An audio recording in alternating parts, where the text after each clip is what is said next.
ijaarsa imala badhaadhinaa dhugoomsuu keessatti gahee olaanaa qabaa jiran. Afaan yaa'ii caffee Oromiyaa Aadde Saadaa Abdurrahman. Korporeeshiniin ijaarsa Oromiyaa hojiiwwan dhaabbatichaan hojjetaman daawwachiisee kalaqa teekinooloojii Enterprise Research Planning jedhamu bakka afaan yaa'ii caffee Oromiyaa Aadde Saadaa Abdurrahman, pirezidaantii itti aanaa mootummaa naannoo Oromiyaa Obbo Awwaluu Abdii fi hooggantoonni olaanoo argamanitti eebbisiiseera. Sagantaa kanarratti argamuun haasaa kan taasisan afaan yaa'ii caffee Oromiyaa Aadde Saadaa Abdurrahman, industiriin ijaarsaa imala badhaadhinaa biyyaa dhugoomsuu keessatti gahee olaanaa qabaachuu ibsanii yaadama dhugoomsee madaallii qaroominaa ta'ee tajaajilaa jedhan.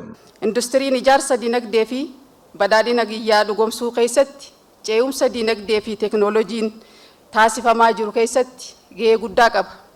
Mul'ata biyya badhaatee fi guddattee uumuudhaaf hojjechaa jirru keessattis dameen kun humna guddaa jijjiirama qabatamaadhaan yaadama abjuudhaan kaadhimame dhugoomsee madaallii qaroominaa biyya tokkootiif seektara murteessaa ta'ee tajaajila.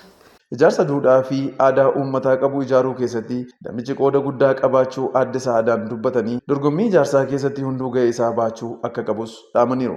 Mootummaan naannoo Oromiyaa tarsiimoo imala magaaloomsuu qabatee hojjechaa jiru keessatti ce'umsi dinagdee maddisiisuun hawaasa qorqalbii magaalaatti madaqee fi itti ijaaruun uumuun seenessa ijaarsa magaalota Oromiyaa kaleessaa jijjiiruun aadaa fi duudhaa saba kanaan bakka buusuudhaan ijaarsota aadaa fi duudhaa uummata keenyaa miidhaginaan ijaaruu keessatti qoodni dameen kun qabu olaanaadha. Kanaaf industiriin damee ijaarsaa cimee mul'ata qabanne kana milkeessuu danda'uu fi horata naannoo keenyaa ta'uu hubannee dorgommii dinagdee ijaarsaa keessatti taasifamu keessatti gahee isaa akka bahatu hunduu bakka jirru tumsa barbaachisu taasisuu qabna. Pirezidaantii itti aanaa mootummaa naannoo Oromiyaa Obbo Awwaluu Abdii mootummaan naannoo Oromiyaa hojiiwwan hangafaa 3 hojjechaa jiraachuu ibsanii injifannoo uummanni Oromoo waggoottan 150 olii fi aarsaa hedduu itti kaffalee argate tiksuu, eeguu fi ceesisuu dinagdee cimaa ijaaruu fi kenna tajaajilaa qaqqabamaa fi si'ataa gochuu fi xiyyeeffannaa olaanaan hojjechaa jira jedhaniiru. Mootummaan naannoo Oromiyaa dhimmoota 3 tokko irratti xiyyeeffatee hojii isaa hojjechaa jira.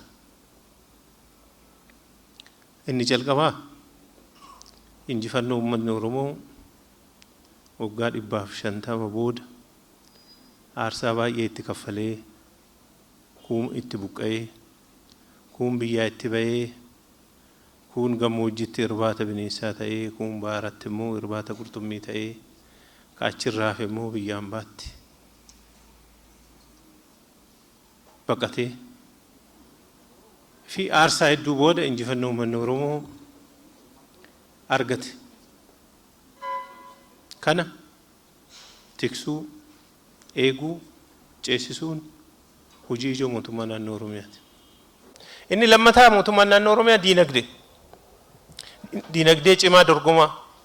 Sabni kiisaa waan qabne, sabni horii hin qabne akka sabaatti dhaabbatee deemuu hin danda'u. Kanaaf diinagdee Oromoo kana cimsinaa, diinagdee biyya kanaa kana cimsina jennee qonnarra hojii baay'ee hojjenneera. Qamadii kadhachaa turre, bitaa turre. Hadha qamadii alaa galchuu dhiifnee alatti erguu calqabneera. Moosaajiin ERP jedhamu kun faayidaa baay'ee qaba. Yeroo ni qusata. Baay'ee qusata. Piroojeektii 158 hojii gaggeessaan olaanaan injiinara Shannaafiin piroojeektii kana dhaqee hin laala odoo jedhe waggattuu waliin hin gahu. Hojii maanni Moosaajiin amma divilooppii ta'e kun garuu guyyaa guyyaadhaan maaltu dhiyaatee, maaltu hojjetamee, maaltu hojiirra oolee, progressiin fiizikaalii maal fakkaataa, faayinaanshalii maal fakkaataa kan jedhu asuma taa'ee teebilii isaa irratti argachuu danda'a. Kanaaf yeroo lammaffaa maallaqa qusata. Hattummaa baay'ee jira. Bakka qabeenyi hagana socho'u kana keessatti qisaasamnii fi hattummaan jiru isinitti hima daangaan qabu. Kanallee hambisa jechuudha. Fakkeenyaaf mosaajii tokko keessaa GPS konkolaataa irratti hidhame tokko ilaalleera. Garam deemaa jira? Kiiloomeetira meeqa deemeera? Nadaajiin isaa meeqa? Ispiidii hagamiin deema? distaansii meeqa deemaa asuma waajjira taa'ee to'ata jechuudha. Kanaaf veekilii kumaaf homa qabdan kana karaa kanaan to'achuun qisaasama qabeenya irratti ga'u, yeroo irratti ga'u, humna namaa irratti ga'u karaa guutuu ta'een hambisuu keessatti gaheen inni qabu baay'ee guddaadha. Hundaa ol core business process ka jennu kana faayinaansii haa ta'u, humna namaa haa ta'u, bittaa haa ta'u, maashinoorota haa ta'u, hojiin hojjetamaa jiru dhugaa dubbachuuf hojii fakkeenyummaa gaarii qabudha. Kana qofaa miti akkaataan itti cost centerii itti create gootanii hojjechaa jirtan immoo hojii fakkeenyummaa gaarii qabudha. Internaali akka balaansii wal gochuu danda'u jechuudha. Amma giddugalli suphaa fi meenteenaansii maashinaa jedhamee ganama sabbataa fi asitti argine sun fakkeenyummaa gaariidha. Hojii gaggeessaan wiirtuu garaajii Alam Ganaa obbo Daraaraa Digaa fi kaayyoon daawwannichaa hojiilee akka dhaabbatichaatti hojjetamaa jiran beeksisuu ta'uu ibsanii hanqina maashinarii jiru furuufis hojjechaa jirra jedhan. Kaayyoon daawwannaa kana hojiilee akka korporeeshinii keenyaatti wiirtuu keenya keessatti hojjetamaa jiran beeksisuudha.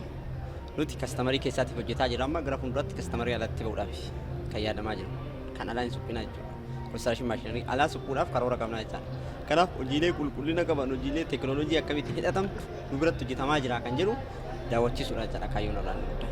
Nuti konistirakshin maashinarii ofii keenyaa qabnu ofii keenyaa suphinee haala efficientii ta'e akka itti fayyadamuu dandeenyuuf hir'ina maashinarii ijaarsaa jiru furuudhaaf dafnee suphinee ogummaa ogeeyyii ga'umsa qabaniin suphinee hojiitti baasuudhaan akkaataa ijaarsi ariifatu gochaa jira jechaadha. Sirna eebbaa hojii eegalchiisuu ERP kanarratti beekamtiin garaagaraa ogeessotaa fi hojjettoota qaxalee bu'aa buusanii fi kennameera.